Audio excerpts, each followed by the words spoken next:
indeed. Yeah, that dog won't hunt. Like he just said, Hoosier Nation, what's up? Man, we can't have it all, I guess. Indiana gets their ass kicked on Peacock, so maybe nobody even saw it. Although I do have to say, I think Peacock's coverage with Robbie Hummel is pretty good. 81-60 at the Breslin Center. Even though Indiana won there last year, it's been a house of horrors for better part of our lives.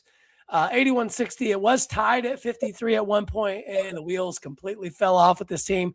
Remind you of anything?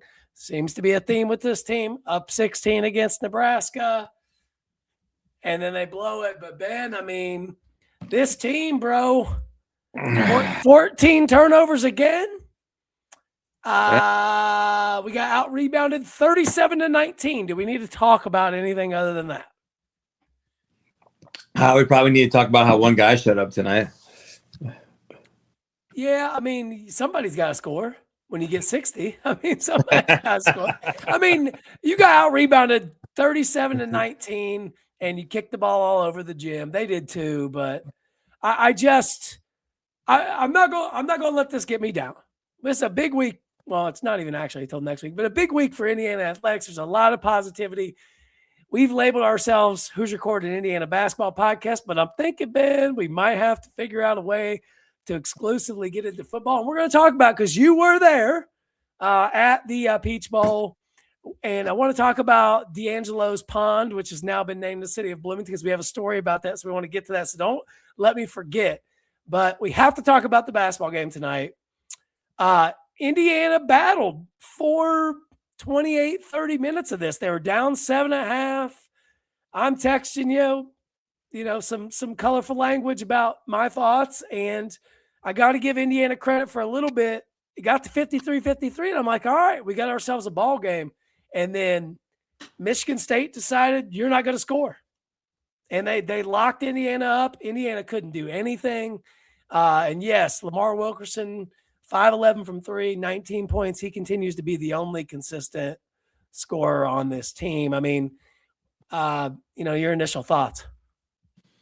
Well, my initial thoughts are it was a bad matchup, being at Michigan State versus a team that's going to out-rebound us significantly. So, truth be told, I thought we were going to lose. If I'm going to be honest, I did. Yeah. And we don't usually win there, and we can't rebound, and that's what they do. So, on a positive note, Lamar Wilkerson's basically our shooting star. I mean, I guess Conaway had 9 assists. That's nice. I got my thoughts on that, but whatever. Wilkerson's we can't rebound. And we got an Amber Alert on Tucker DeVries. I don't know what happened, but that dude's cheeks, bro. His cheeks. He's just too slow. He's too old. Yeah. He needs to be. He's 24 years old. I don't even know if he's 24. He's not too old. He's maybe he's injured, but again, 1 of 7. We keep saying that. That man's slower than a tortoise. Let's just call it. He's 1 of 7. He takes horrible shots. He didn't turn it over. At some point, D-Rock, coach, I'm not going to come to I got a couple things. I'm not going to blame the coach, because I think we've done that too much, and I'm willing to give him some time here. But Tucker DeVries has taken some really, really bad shots, and his dad is going to have to say, you got to go sit, man. I can't have that for 33 minutes. That's just not enough production. But let's stick with a little bit of a positive of Lamar Wilkerson continues to, he's leading the Big Ten in scoring. He's leading this team in scoring. And quite frankly, right now, he's the only one you can count on. And this team, if they want to go anywhere, and they still can, right? I think when the schedule came out, nobody was like, at Michigan State, that's a guaranteed win. I think, we've taken care of business in conference for the most part, sans that, the games I look at, the Nebraska you should have had, but you blew it. And we didn't go live after that game because I think we were all hungover after the football game, quite frankly. So, Indiana lost 2 games. The teams they've lost 5 games this year. And every single one of those games, the team they lost to was more athletic, was bigger. They turned it over at a high rate. They did hit 10 threes tonight, but 10 of 31 is probably not going to get it down a 32% clip. And they kicked it all over the gym. And that's a common thread. Mental mistakes. I was texting. It's like they run their offense, and when they play teams like this, they you can see it coming. Hey, I'm supposed to throw it to Ben here, and it's not open, and I just throw it anyway. It's like Justin Herbert against the Patriots. It's not there, and I just let it rip anyway, right? It's like we got to stop doing that. Like we're programmed into doing that, so that's something DeVries is going to have to coach him of. Like, hey, just because the plays for Lamar Wilkerson to shoot a three or my son to shoot a three does not mean we have to throw the ball to them, and it doesn't mean we have to take a bad shot, Tucker. Namely, Tucker. Like, I'm okay with Wilkerson taking a bad shot here and there because he's 5'11" from three. But DeVries 1 of 7. I mean, the turnovers though. Reed Bailey, horrible tonight. Guy got a technical. Like, come on, dude. We're going the other way with a chance to score, and he pushes the guy. Like, what are you doing? You think? You're literally right in front of the ref. Like, you can't do that. It's just mental mistakes, and when this team loses, that's what happens. So if you watch a game with this team, it's going to be, you start to see the high turnover rate, getting killed on the backboards, you might as well go ahead and flip over to what else they got on Peacock these days, Ben? I know you were perusing the dial. They got anything good over there? I could have watched Thunder Spurs. They got that show with the girl on Succession. The lady was Succession about the child. Oh, it's nuts. If you guys can check that out. Oh yeah, it's wild. I know you're talking about the Sarah Snook. I forget her name from the show, but it was probably better to watch on Peacock. But I will say this about Peacock. So I watched the Pacers-Celtics game last night on Peacock, and I thought it was awesome. Michael Grady was on play-by-play. I don't know where he was at in the gym, but they had Robbie Hummel on the Pacers bench, and they had Brian Scalabrine on the Celtics bench, and it was awesome. Like, best broadcast by far, any sport I've seen all year. And, the NBA's had challenges with their broadcast. They need to do more of that. Like, if they I know you can't put a 3-man crew on a college basketball game on a Tuesday night necessarily, but I thought that was really clever by NBC to do that. So I hope to see that more. And how they have those little the local TV spots where like the local broadcast, that's where they were. So they were set up and they were doing that. I would love to see that in the college game. So maybe Peacock will do that. So I know we've been giving Peacock shit for the last couple of years, but they've actually improved their broadcast. I think they lag more than some other streaming, but I'm hardwired, baby. I'm hardwired. I'm hardwired till the day I die. I'm going down with the ship with Spectrum. I'm not caving in, no matter what it costs. I'm going to say something controversial here. Yeah, you always do. Robbie Hummel going to be an excellent coach. Excellent. No. Yes. He's saying in smart. TV. He's smart. Yeah, I think he'd kill it coaching. Also, I think DeVries needs to sit with Kirk Signetti and really understand. No, not about coach, like about the mental toughness, but also how he goes about the transfer portal, how he looks at players, and see how it could transfer over. Because I got to be honest, the last 5 years, players, I know he's only been here once. Yeah, they've been really misjudged. Like Miles Rice, Cooper. Well, let's not talk about the guys prior. Okay. Well, this team. Let's talk about this team. This year we got Tucker DeVries, who hasn't been very good. Sam Lux has brought nothing to the table. Connor Enright, he's a bench player. And Wilkerson's a stud. It's built around him. Yeah, but you can't have one. I don't know.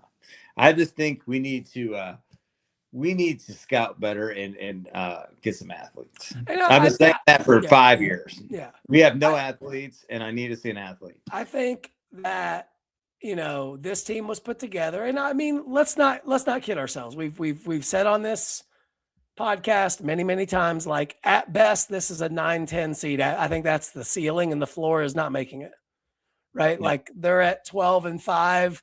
They probably finish with 19. I mean, We are the kings. Indiana basketball, the kings of 19-12 going in the conference tournament. I mean, we might as well just record that and play it on loop. They're probably good. Iowa's going to come in on Saturday, and I'm telling you right now, we're going to kick the shit out of them on Saturday. Let's start the weekend right. Holiday weekend. Let's. I mean, I don't want to kill the mood. I don't want to kill the mood, but you said we were going to win tonight. I didn't say it on the podcast though. I'm saying it on the airwaves. You said we're going to win tonight. I was riding high after that football game.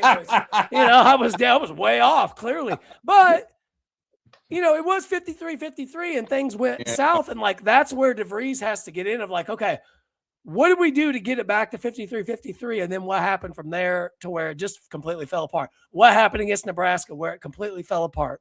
Right? What happened against Kentucky where it completely fell apart? What happened against Minnesota where what is going on in the second half of these games where the game just completely gets away from them and they can't, like Louisville, they were done from Jump Street, which, Louisville just lost. They got in their eyes. But like tonight, like Michigan State's a better team than Indiana. Nebraska's a better team, although they should have won that being up 16. So like, I'm not going to lose sleep about that, but I do have a question for you, Sher. Hold on. Yes. No, one question. Right. You got Iowa coming in on Saturday. Big weekend. Students are back in session. Assembly Hall needs to be Assembly Hall. That's a must win on Saturday. Start the weekend off right, as hopefully people are getting ramped up. It's going to be a long 6 days till Monday night at 7:30. There's a lot going on. But yes, the question, and then I want to talk about your experience at the Peach Bowl. My question is, what's our biggest win of the year? Washington. Exactly. So last year we didn't have any wins either. So that means we have to get 21 and 22 wins to make the tournament because we don't have any wins.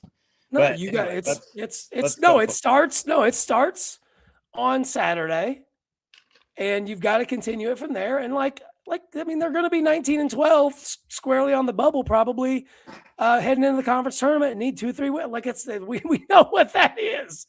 We've been there. And if they're not, God help us. But hopefully we got a ring to celebrate with. And that's where I want to go next is let's talk football, because I want to talk to you more about that. Like Indiana blew it against Nebraska. Michigan State did what Michigan State does. Credit to Izzo. He coaches the team up. They busted our ass. Tip your cap. I don't think. Do we play them again? God, I hope not. I think we might in March at home. But let me check that real quick before we go to football. Did we play them again? How do we get the double schedule with Purdue and Michigan State? That's BS, man. What is that? Oh, Purdue's a protected rival. They just happen to be the best team in the freaking country, or one of. We get that? Like, come on. Schedule makers, they owe us one next year. But anyway. But if you have a kind of soft prelim schedule, you gotta add some double tag. I mean, we gotta get a marquee win somehow. Well, let me ask you this though. Do you think DeVries scheduled based knowing, this is probably a 9-10 seed at best or a not, right? But like the sky is not falling for this basketball team. They can turn this around. I don't love getting my teeth kicked in by 21, which could have quite frankly been 31. We got some things there late to keep it that, but 81-60, you move on. But man, you got Iowa coming in, and then you're going to Michigan. Yikes. Which they just lost. But I said it was I think it was before the Maryland game. I said, can you go? No, it was going into Nebraska. Can you go 3-3 in the next 6? And they're 0-2 against, 2 top 10 teams, essentially, probably. So now you got Iowa coming in. You got to win that. You're not winning at Michigan. They lost their one home game where they got caught slipping against Wisconsin. It's not going to happen again. And then you've got at Rutgers, and then you got Purdue coming in. You want a signature win? Like, you're going to have to pick them up. Like the Purdue game on the 27th at home. Like, hey, let's go win the damn thing in Miami and then wheel these MFers out at the game against Purdue with the trophy. I mean, what could be better than that? So that's a smooth transition over to the Peach Bowl. You were there. So boots were on the ground. Boots were on the ground. Walk me through that experience. You get in there, you get in your seats. I think you were about the 200 level, 10-yard line, you said. I mean, walk me through that experience. What was that like? Well, I've never seen this many Hoosiers in my life. There was like 80% of the 85. The stadium was loud. Pons on the interception, I couldn't hear anything. Like it was like rah. It was just wild how crazy it was. We were walking there. We saw a teacher, professor, and then her husband was flying in, so that was cool. And it was like cool to see like all the IU people, because people say there's a lot of fair weather fans, but every person I saw there either went to IU or they're like from Bloomington or Indiana. Like there wasn't like people in Atlanta. They were like, "Oh, I'm an Indiana football fan." That wasn't the case. Well, I mean, anybody like fair weather. There's never been fair weather. Like there's never been fair weather until now. Like it's like what are we talking about here? So no, I mean I thought like number one, the team is damn good. Like let's give them like people could say whatever the hell they want to say. This like they just go and kick your ass like they do. They go impose their will on teams, and they force mistakes that they like. That's the thing. Like going in this game, we know somebody that's a big Miami fan. I said, if you play undisciplined like you did against Ole Miss, you won't have a shot against Indiana, right? If you're getting roughing the passer penalties and you're getting, you're fumbling the ball, you're doing the things you did against Ole Miss, you're getting dumb penalties, like good luck to you. I'm not saying like Miami's a good football team. They're very physical, but so is Indiana. And like a lot's being made about, the size of the teams and all this stuff. And it's like, dude, man, Indiana's got like 6 legit, like top 150 picks in the NFL draft for sure. Right. Like, well, I will say one thing Miami's vulnerable to, and I feel like they're vulnerable versus the run. And we run the ball. Like, oh yeah. I mean, it was like run, then pass, then run. And I don't understand how the run works so well, at least versus Oregon, because we shotgun just handed it up the middle like 15 times. It got 5 yards every time. I was like, what is going on? Like there wasn't like a whole lot of like well, I'll tell you inside outside, but there was a lot of just, hey, we're gonna run it up the middle, give us your best shot.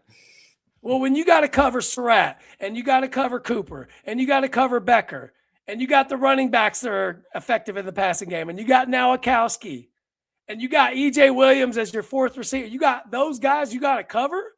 If you're a defense, you're like, okay, we got to take something. And they couldn't even Surratt, like he makes contested catches. These guys, Becker, Cooper, they make contested catches. So like, I think Miami's down a corner that got, I hate the targeting rule. Like, just give the guys the 15 yards and like, if you want to kick them out of that current game, like, I hate that rule, but like, don't punish them for the next game. Like, that sucks that they got a guy. National championship. Yeah, national championship. That guy's going to miss the first half. Like, don't get me wrong. Like, it's a benefit to IU, but like, I hate that. But, I think like watching that game in the Peach Bowl, it just was like, couldn't believe it.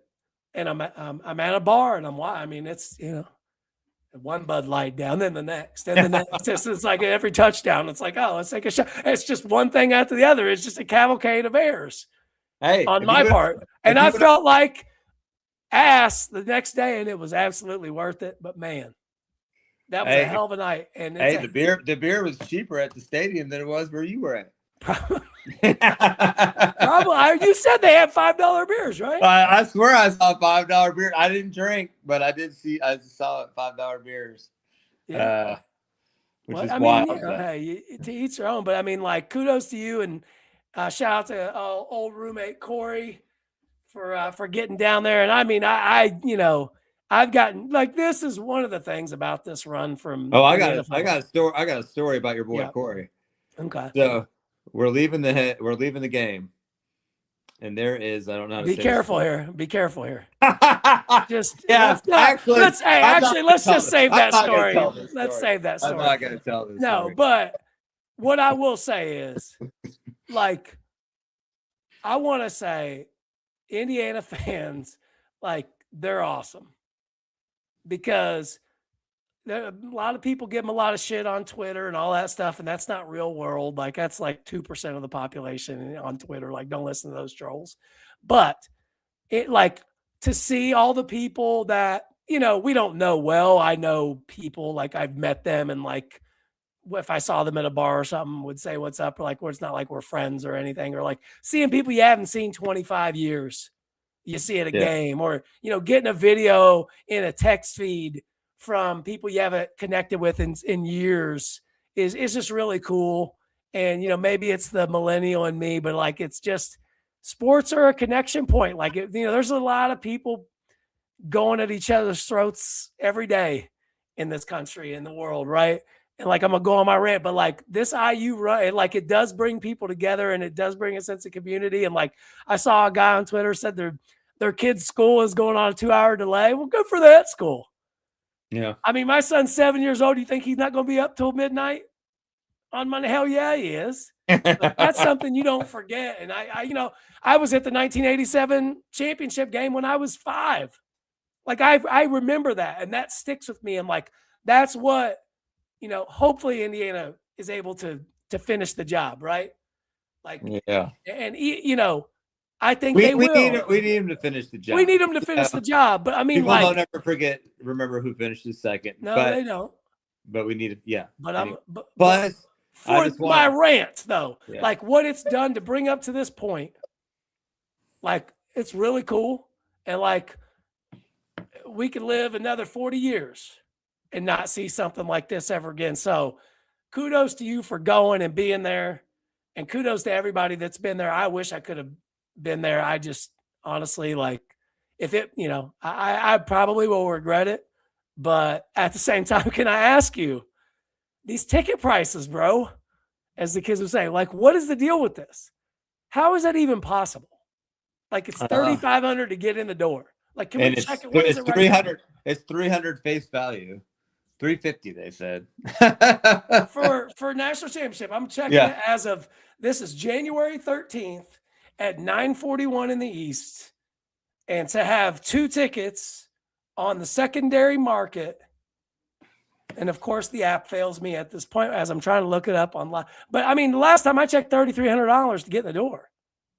Hey, that's including fees, though. Well, thanks so much. Really appreciate that. But yeah, now it's $3,073 to get in. Okay, and I heard parking was like $700 to be anywhere near the stadium. Dude, I just fly in a chopper at this point. If you're going to spend that much on tickets, just take me and drop me in the ocean. I'll swim over to the stadium. I mean, my God, what is going on here? Like, I mean, I will say this. I think the allotment, I believe, is $20,000 per school for the season ticket holders, and then it's $500 for the students. And if you're lucky enough, I'll say this, and I mean, hey, we don't get a ton of listens. This isn't what we do it for. We just do this for whatever, for BSing. And, cathartic when Indiana basketball gets beat by 20 points. But if you're an Indiana fan and you sell your tickets for profit that you got, karma's a bitch. That's all I'm saying. That's when your transmission goes out, your furnace goes out, your air conditioner goes out. Like, I promise you, if you sell those for profit, there's going to be something come up. Don't do it. Resist temptation. Sell it for what you paid for it to a fan. If you can't go, sell it to a fan that can go. Right? Let me know. We'll connect you with somebody that I'm sure. Hell, everybody from the Midwest drives to Florida anyway. That's nothing to them to drive 20 hours to Miami. I mean, so that's my rant of, like, if you've got tickets and you can't go, sell them to somebody who can. Did you see Dan Dockich asking for tickets on Twitter? Was he? He was asking. Maybe, I mean, me and Dan Dockich, not a huge fan of his. Shouldn't he have enough money to go? Well, I guess he has some, but he's wanting more. But this guy was on there, and he said, yeah, I got $1,000. And Dan said, DM if you're serious. And he said, well, I gotta pull this up. He said, 2 for 1,000 total at the 10-yard line, about 50 rows up. Let me know if you're interested. And Dan says, if real, yes, DM me. He says, haha, you fucking idiot. No, Sean, I'd never sell tickets to you. I thought it was funny because, quite frankly, that dude has beat up on a lot of Indiana fans for a long time. And, maybe you like him, maybe you don't. But I turned on him 10 years ago when all he did was talk trash about Indiana, and now he's in there. But whatever. Rant is still going of like, if you got the tickets, man, and you're lucky enough to go, like, go. If you got it, like, if you're thinking about it, if you're on the fence, make the drive. The flights, I don't know, Delta Airlines is saying, hey, we've added some nonstop for $1,700. Are you kidding me? What are we doing? Like, hey, Frontier's got it for $960, and then you got to pay for your bag, and then it's water, air, it's you want something to drink, it's $75 for a bottle of water. Like, come on, folks. But if you got tickets, if you're lucky enough to get in the door, hell yeah, man. I mean, and it's a home game for Miami. So anybody, like, if Indiana has half the stadium, like, that's cool. Because if this game was in Indianapolis, it wouldn't be no 50-50. I can promise you that. And so shout out to Hoosier fans. I actually feel better now having talked through this because that basketball game's over. We do play Iowa on Saturday. And like, I think Indiana's going to show up on Saturday. The students, go support them. I'm on the next year's basketball team. Well, I mean, I'm not on next year's basketball team. I want to see what we have on. Let's see what you're made of on Saturday. Like, I didn't think you'd beat Michigan State. And I didn't really think they'd beat Nebraska. And then when they got up 16, I was like, okay, they're going to win this game. And they didn't. You got to go win against Iowa at home. Like, you got to take care of business. And, I mean, what a weekend. If you're in Bloomington, like, my goodness gracious, you're a student. You live there. You're faculty, whatever. You got the basketball game on Saturday at 2:00. Perfect. Go out. Go to brunch and go to the game and go back to wherever you want to go after that. Then Sunday, go watch NFL playoffs. Going to brunch, you old ass. What? They ain't going to brunch, you old ass man. What do you never wait to brunch? Before 2:00 game. Breakfast club, whatever they fucking call it. I don't care. Brunch you drink, in my opinion. You don't just go and have steak and eggs. You have drinks, but like whatever. See, Bloody Mary, whatever. But like, think about the weekend that you could have, right? Saturday, then you got NFL. Hey, are you gonna go to? Hey, you know what you should do? You should go to Assembly Hall and watch the game. Assembly Hall. I'm not big on the watch parties.